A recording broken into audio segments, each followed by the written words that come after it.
भारत को जब भी किसी भी तरह की सपोर्ट चाहिए थी, रशिया हमेशा भारत के साथ खड़ा रहा। फिर चाहे वो कश्मीर मुद्दे के ऊपर यूनाइटेड नेशन सिक्योरिटी काउंसिल में वहां पर वोटिंग के दौरान भारत के लिए वीटो के अधिकार का इस्तेमाल करना हो, या फिर हमारा स्पेस या न्यूक्लियर एनर्जी प्रोग्राम हो, या फिर कोई हथियार हमें चाहिए हो, रशिया ने कभी इनकार नहीं किया।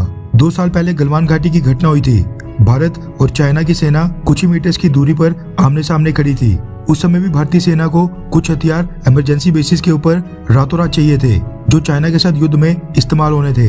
ये बात भी सच है कि चाइना के साथ रशिया के भारत से भी अच्छे संबंध है, लेकिन इसके बावजूद भारत ने जो भी हथियार रशिया से डिमांड किए, रशिया ने उस समय इमरजेंसी प्रोक्योरमेंट के तहत रिकॉर्ड समय के अंदर भारत को डिलीवर किए। इवन इसके लिए चाइना भी रशिया से नाराज हो गया था और चाइनीज ने रशिया को कहा था कि भारत को ऐसे समय में हथियार देकर रशिया चाइना की पीठ के ऊपर झूरा घूमने जैसा काम कर रहा है। 1971 में जब भारत ईस्ट पाकिस्तान के साथ युद्ध लड़ रहा था, जो बाद में जाकर बांग्लादेश बना, उस युद्ध के दौरान रशिया ने जो भारत की मदद के लिए अमेरिका और ब्रिटेन के खिलाफ अपनी न्यूक्लियर पावर्ड सबमरीन और नेवल युद्धपोत उतार दिए थे, उसको तो भारत कैसे भूल सकता है। भारत की इतनी डिफिकल्ट सिचुएशंस में मदद करने के बाद आज जब कई समय बाद रशिया को मदद की जरूरत है, तो हम कैसे मदद करने से इनकार कर सकते हैं। फिर चाहे अमेरिका या यूरोप के देश भारत को कुछ भी बोले, रशिया ने भारत से कहा कि भारत उसे क्रूड ऑयल और कोल परचेज करे।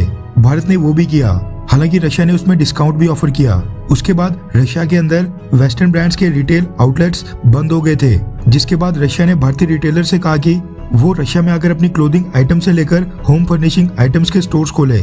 भारतीय रिटेलर्स ने वो भी किया।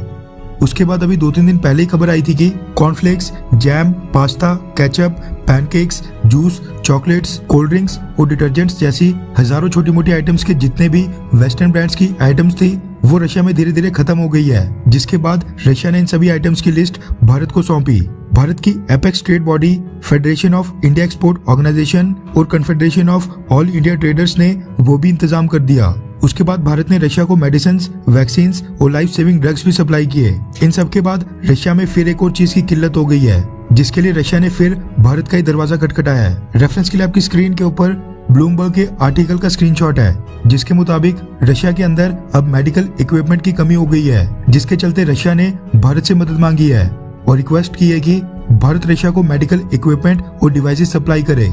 रिपोर्ट्स के मुताबिक glucose monitoring system, infusion pumps, sterilisers, blood filtration devices, defibrillators और मॉनिटरिंग डिवाइसेस समेत कई सारी मेडिकल इक्विपमेंट और डिवाइसेस जो रशिया यूरोप और वेस्टर्न देशों से परचेज किया करता था, उनकी रशिया में भारी किल्लत हो गई है। रशिया ने सारी आइटम्स भारत से मांगी है।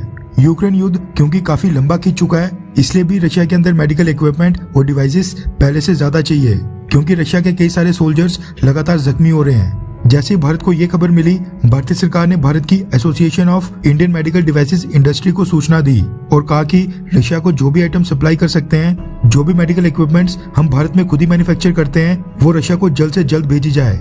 जिसके बाद फिजिकल मीटिंग्स के लिए तो टाइम बिल्कुल नहीं था, क्योंकि रशिया से एक्सपर्ट भारत आते उसमें काफी समय बर्बाद हो जाता। इसलिए 48 घंटे के अंदर ही 22 अप्रैल को एक ऑनलाइन वर्चुअल मीटिंग फिक्स कर दी गई।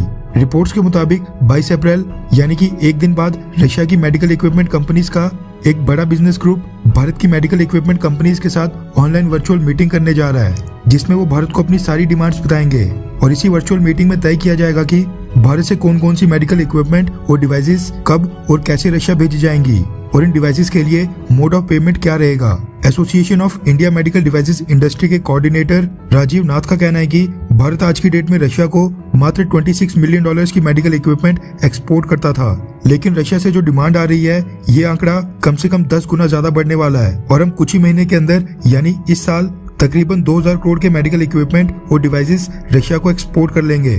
खैर, क्या भारत इस समय रशिया की मदद करके सही कर रहा है, हाँ या फिर ना? नीचे कमेंट करके अपनी राय जरूर बताएं।